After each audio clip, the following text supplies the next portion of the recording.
Hello friends नमस्कार जय जगन्नाथ। आज गोटे मिनी ब्लॉग को आपण मानक स्वागत। आज चलतु मो स्टाइल रे बनैबा रोही माछ झोल।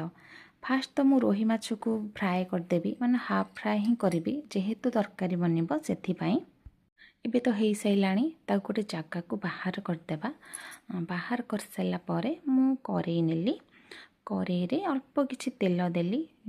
तेलटा गरम होला पर पियाज पकेली, कारण मु अल्प पियाज पकेची कारण मु पेस्ट बनैली। पियाज अदा रसुण लंका और टमाटर पेस्ट बनैली, से मु अल्प पियाज नहीं। देखंतु एठी मु से पेस्टा को देली।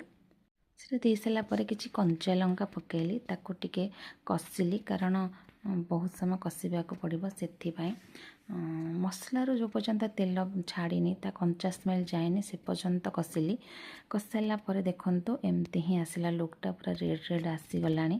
तापर आम आलू टमाट देदेबा, कारण मु आलू टमाट एथिपाई दिए टमाटा गोटा गोटा रहिले सेटा टेस्ट लगे खाइबापी, से मुझे मिसईकी दिए।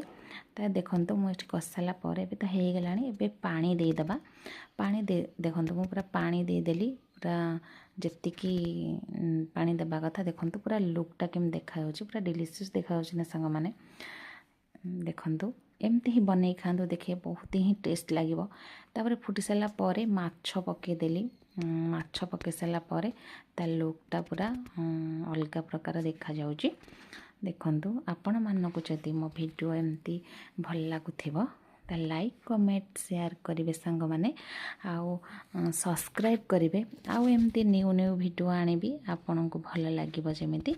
रहुची सांग माने। जय जगन्नाथ, नमस्कार। समस्ते भले रुहंतु।